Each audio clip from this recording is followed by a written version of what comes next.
কি যে বলবো দুঃখের কথা, বাড়িতে থাকলে বাপে পিটাই আর স্কুলে আসলে স্যারে পিটাই। আমার নির্জীব ছেলের উপর এরকম অত্যাচার করলে হয়?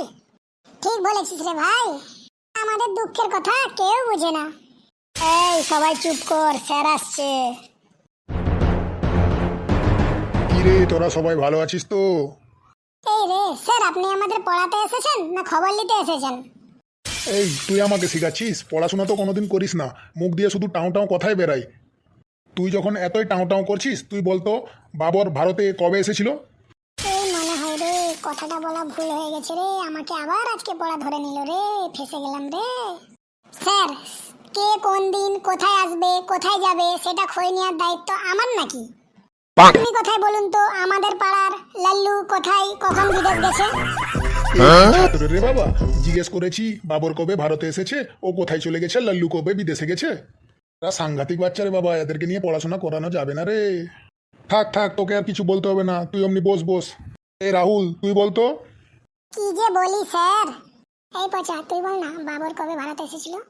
কি জানি, আমি জানি না, মনে হয় সেদিন আমি স্কুলে আসিনি। স্যার, বাবর যেদিন ভারতে এসেছিল আমি সেদিন স্কুলে আসি না স্যার। একটা গাধা, এরা তো আমাকে পুরো পাগল করে ছাড়বে। বস বস, তোকে আর কিছু বলতে হবে না, বুঝে গেছি, তুই বস। এই পচা, তুই দাঁড়া, 15টা ফলের নাম বল দেখি। স্যার, আম, জাম, কাঁঠাল। বাহ, ভালোই তো বলছিস, বল বল, আর 12টা ফলের নাম বল। স্যার, আর 1 ডজন কলা। ফাটিয়ে দিছিস। কিসের ফাটিয়ে দিছে রে?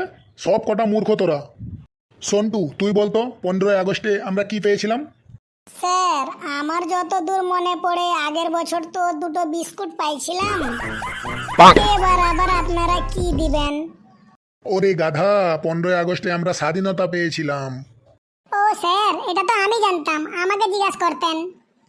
থাক, তোরা চুপ কর, তোরা কত বড় পণ্ডিত তা আমার জানা আছে।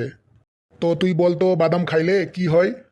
স্যার, এটা তো খুবই সহজ, বাদাম খাইলে বাদাম শেষ হয়। বাদাম খাইলে বাদাম শেষ হয় না রে, ব্রেনে বুদ্ধি বাড়ে রে, গায়ে জোর হয়। সব কটার ভবিষ্যৎ অন্ধকার, তোদেরকে জিলিয়ে আমি কি করি? স্যার, ওটা নিয়ে আপনাকে টেনশন করতে হবে না, আমরা লাইট জ্বালিয়ে আলো করে দেব, অন্ধকার থাকতে দেব না। ও স্যার, রেগুলার তো আপনারাই পড়া ধরেন, আজকে আমি আপনার পড়া ধরবো।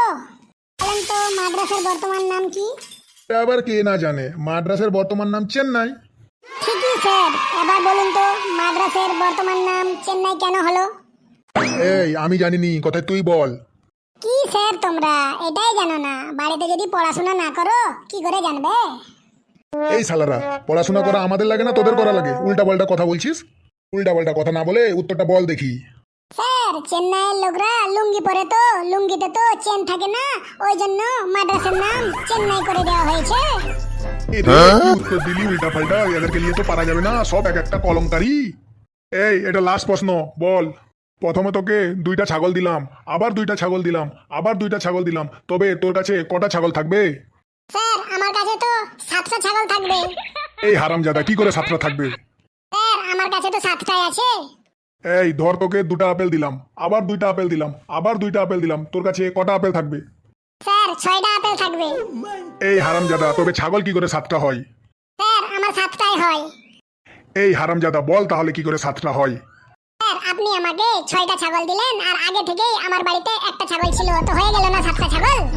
এই জানোয়ারগুলোকে নিয়ে আর পারা যাবে না। এই তোরা সবাই কালকে ভালো করে পড়া করে আনবি, যদি পড়া না হয় না তোদের মুরগি বানাবো। স্যার, মুরগি বানালে একটু ঝাল বেশি করে দেবেন, মুরগি তো ঝাল ছাড়া ভালো লাগে না। স্যার, ও ঠিকই বলেছে, মুরগিতে একটু ঝাল আর ধনেপাতা দিলে আর একটু বেশি টেস্ট হয়, না হলে ভালো লাগে না।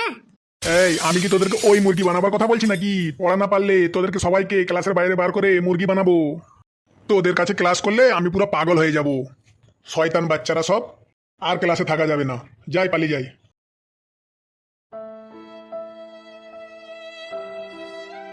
তো বন্ধুরা, ভিডিওটি আপনাদের কেমন লাগছে তা কমেন্ট বক্সে অবশ্যই জানাবেন। আর চ্যানেলে যদি নতুন থাকেন অবশ্যই সাবস্ক্রাইব করে বেলওয়ালা ঘন্টিটা বাজিয়ে দিবেন, যাতে আপনার কাছে এরকম হাসির হাসির মজার ভিডিও তাড়াতাড়ি পৌঁছাতে পারে। ধন্যবাদ।